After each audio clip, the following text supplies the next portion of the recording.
One worn piece of 100-year-old metal sparked a fire that erased an entire town. At its fastest, this fire consumed roughly 1 football field every single second.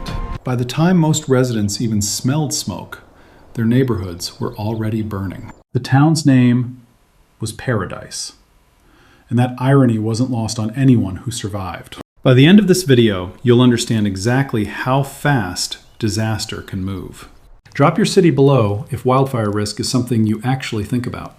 On November 8th, 2018, at around 6:15 in the morning, something small failed. A worn metal hook holding a high voltage power line finally gave out completely. That hook was part of a transmission tower built nearly a century earlier. The live wire swung free and touched the steel tower, throwing off sparks. Those sparks landed in bone-dry brush below.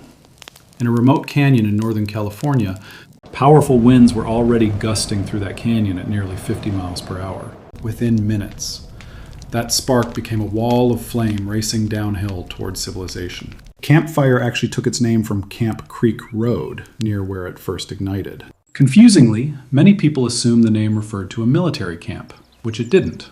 The town of Paradise sat roughly 7 miles from where the fire first ignited.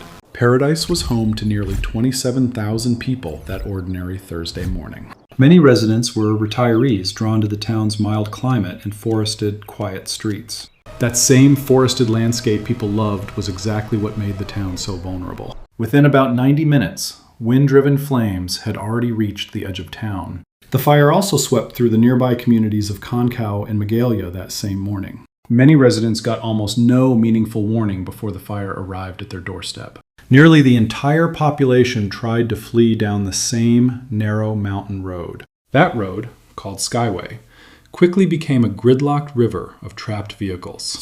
Only a handful of roads connect Paradise to the valley below, and most funnel through Skyway.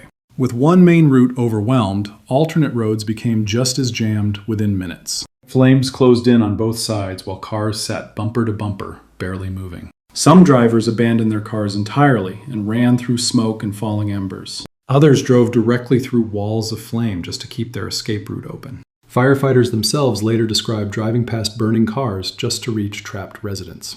Dashcam footage from inside those burning traffic jams later spread across the entire internet. Within roughly 8 hours, most of Paradise had been reduced to smoking ash. Firefighters on scene described conditions as genuinely unlike anything they had trained for. Some described the sky turning an eerie orange-black, blotting out daylight entirely. Burning embers rained down like snow, igniting new spot fires block after block. So, how does a fire move fast enough to outrun an entire evacuating town? The answer isn't really about flames crawling forward. It's about flying embers.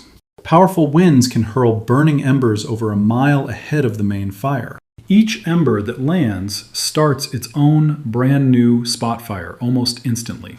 That's how a fire can seem to teleport ahead of anyone trying to escape it. Firefighters call this phenomenon spotting, and it's one of the hardest fire behaviors to predict. No amount of firefighting resources can chase down thousands of embers landing simultaneously. At its peak growth, the fire consumed roughly 80 acres every single minute.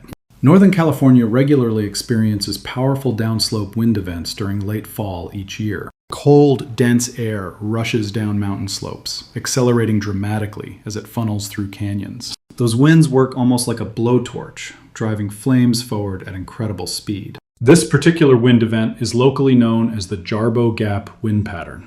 Decades of aggressive fire suppression had also left the forest dangerously overloaded with fuel. Small natural fires used to clear out that undergrowth regularly before humans intervened. Stopping every small fire for decades meant one massive fuel buildup was inevitable eventually.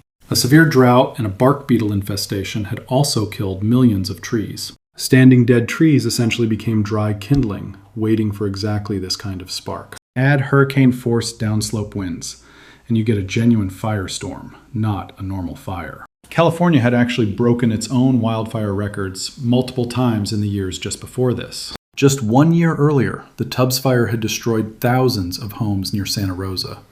Every fire season seemed to set a grim new record, and nobody expected that trend to reverse. Scientists link this troubling pattern to a longer, hotter, and drier fire season overall. Winter rains now often start later, leaving vegetation dry for more months out of the year. That same year, a separate California wildfire called the Carr Fire produced an actual fire tornado. That fire whirl reportedly generated winds strong enough to be rated as a weak tornado. Extreme fire behavior like that can generate its own localized weather inside the smoke column. Rising heat creates powerful updrafts, sometimes forming towering pyrocumulus clouds above the flames. It's proof that 2018's fire conditions across California were genuinely unprecedented in modern memory. In the fire's aftermath, one particular online theory spread faster than the flames themselves. Photos showed melted aluminum car wheels sitting beside wooden fences that barely burned. Some viewers claim that pattern proved a secret directed energy weapon caused the fire.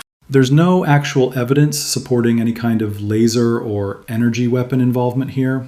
The real explanation comes down to basic differences in how materials respond to heat.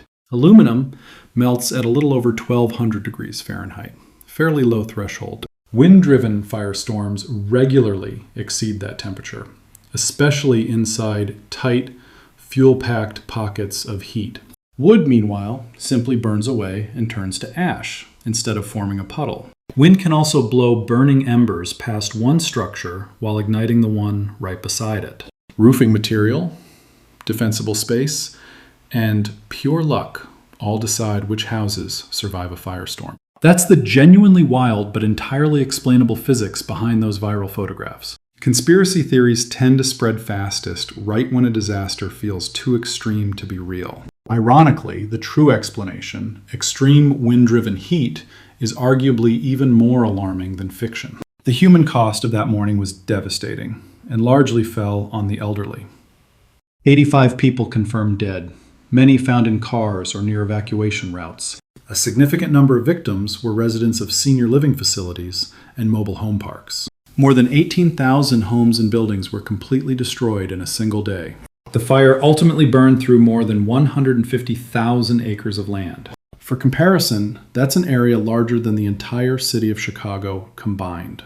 At the time, it stood as the deadliest and most destructive wildfire in California's recorded history. Search teams used cadaver dogs for weeks, working through ash to locate remaining victims.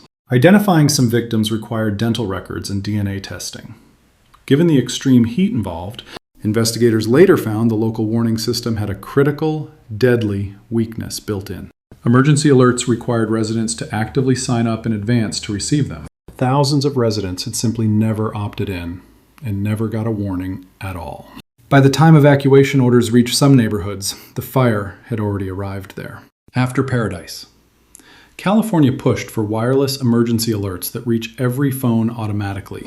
Opt-in systems are now treated as a dangerous single point of failure nationwide. Investigators traced the ignition directly back to the utility company that owned that tower. That company. PG&E had reportedly known some of its aging equipment badly needed replacing. Investigators found the failed equipment was part of a transmission line built in 1921. Internal records reportedly showed the utility had known that specific line needed major repairs. Critics argued that profit pressures had delayed maintenance spending across the aging power grid for years. In 2020, the utility company pleaded guilty to 84 counts of involuntary manslaughter. The company also filed for bankruptcy, facing roughly $30 billion in total liability. That disaster permanently changed how utility companies operate across fire-prone parts of California. Utilities now proactively shut off power during extreme wind events to prevent new sparks. Those planned shutoffs are controversial, but they're a direct response to this exact disaster. California's home insurance market has also been badly shaken by fires exactly like this one. Several major insurers have simply stopped offering new policies in high wildfire risk zones. Homeowners in fire country now often struggle just to keep basic coverage affordable. Some residents have been forced onto state-backed insurance plans of last resort instead. That financial fallout continues rippling through California's housing market years after the fire itself. Drop a comment if your area has ever had a planned power shutoff for fire risk. This exact same pattern has repeated itself in disturbingly similar disasters around the world. In 2023, a wind-driven fire tore through Lahaina on the island of Maui. Warning sirens never sounded, and a single blocked road trapped fleeing residents there too. That fire killed over 100 people in just a few catastrophic hours. Hawaii, folks. That disaster shares nearly every structural weakness we just described in Paradise. In Australia, 2009's Black Saturday bushfires killed 173 people in a single day. Extreme heat, drought, and hurricane-force wind drove those flames, just like in California.